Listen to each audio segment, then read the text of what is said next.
40 करोड़ भी हो जाए। तो ये तो टैक्स पेयर की मनी से है ना। ठीक है। आपका जो आप अगर चीफ मिनिस्टर हैं और आप आवाम की खिदमत भी कर रहे हैं तो भी आपको यह हक हासिल नहीं है कि अवामी पैसे से इस किस्म की जो अननेसेसरी ठीक है। लग्जरी है उसको अडॉप्ट करें। अब आते हैं जी, जो नई ट्रांसपोर्ट पॉलिसी आई है उसके तहत चीफ सेक्रेटरी और आईजी पंजाब 3 गाड़ियां रख सकते हैं।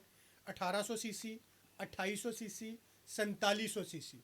दो के लिए जो है ना वो 800 लीटर पेट्रोल मिलेगा, और जो 4700 सीसी गाड़ी मिलेगी आईजी साहब को और चीफ ऑपरेशन के सेक्रेटरी को लिए लो, वो जितना मर्जी पेट्रोल यूज अनलिमिटेड करे, है। Unlimited petrol. अच्छा, 20, 21 और 22 ग्रेड के जो सरकारी ऑफिसर्स हैं 1800 सीसी और 2800 सीसी 2 गाड़ियां मिलेंगी। एक के लिए 200 लीटर जाती पेट्रोल, सरकारी खर्च के लिए जितना मर्जी आगे आए जी। इसी तरह बाकी सारे भी।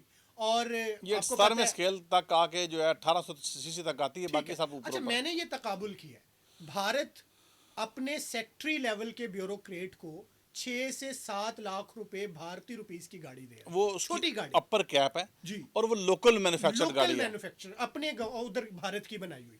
और वो भी आप पूल से मिलती है। बांग्लादेश चले जाते हैं, जी हाँ। जिसकी हम बड़ी मिसालें दे रहे हैं आजकल। बांग्लादेश में सरकारी ऑफिसर्स को गाड़ी देने की बजाय ये कहा जाता है कि आप लोन ले लें, बाद में इसको पे करते जाएं, जो गाड़ी आपकी ज़रूरत है वो आप अपनी मलकियत में लें। जी वही गाड़ी जब आप अपनी मलकियत में रखते हैं उसको बंदे के पुत्रों की तरह इस्तेमाल भी करते उसकी हैं। मेंटेनेंस भी अब ठीक यहाँ रहती है, पे खराब भी नहीं होती। बाबू साहेबान जो ग्रेड 17 से शुरू हुआ 21 तक गए, हर साल गाड़ी चेंज करते हैं, जी हाँ। और करोड़ों रुपए की, करोड़ों रुपए सालाना उसके अखराजात हैं दीगर उसको चलाने के लिए। ये सिर्फ गाड़ी के लिए है। जो हमने उसको बिजली के यूनिट्स फ्री दिए अलग है, जो हमने उसको 97 कनाल के बड़े घर दिए डीसीज को वो अलग हैं, बल्कि एक तो 106 कनाल तक है। जो डीपीओस को 100 कनाल के घर दिए वो इससे अलग है। जो उनको ज़ाती खिदमत के लिए नौकर दिए वो इससे अलग है। तो कैसे, क्या हम ये जो कर्ज पे पल रहे हैं सूट करता है हमें? कर्ज की पीते थे मैं और कहते थे हाँ रंग लाएगी हमारी फाका मस्ती एक दिन। हाँ। तो बात ये है आपकी राहिल भाई, सारी बात ये चूँकि एक नॉन फिगर फैक्ट्स हैं जो आप बातें कर रहे हैं। ठीक है।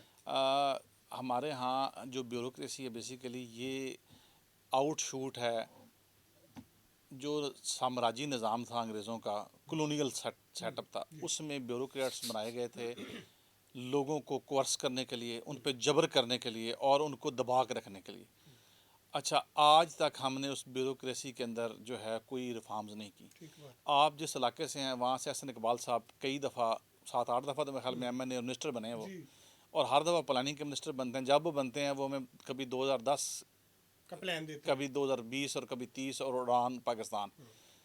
जब तक इस मुल्क में स्ट्रक्चरल रिफॉर्म्स आप नहीं करते, ठीक है, बाकी जो कुछ भी आप कर रहे हैं वो कॉस्मेटिक्स हैं। ठीक है। It has nothing to do to bring any substantial change in the country और इन इट्स गवर्नेंस। ठीक है। अब सबसे बड़ा जो सवालिया निशान है वो ब्यूरोक्रेसी के ऊपर है। ये बेसिकली जो ब्यूरोक्रेसी है ये कॉलोनियल माइंडसेट की है।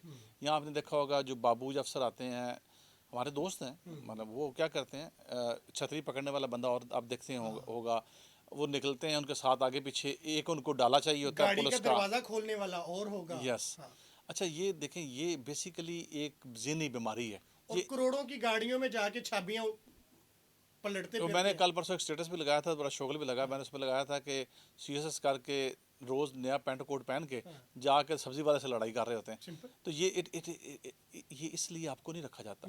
अच्छा, इसमें भी फिर CSS के अंदर करने के बाद भी जो 2 क्लासें हैं वो ब्राह्मण है, जो DMG ग्रुप है और जो PSP ग्रुप है। अच्छा, वो ब्राह्मण है। हाँ वो ब्राह्मण, बाकी सारे शूद्र हैं वहाँ भी।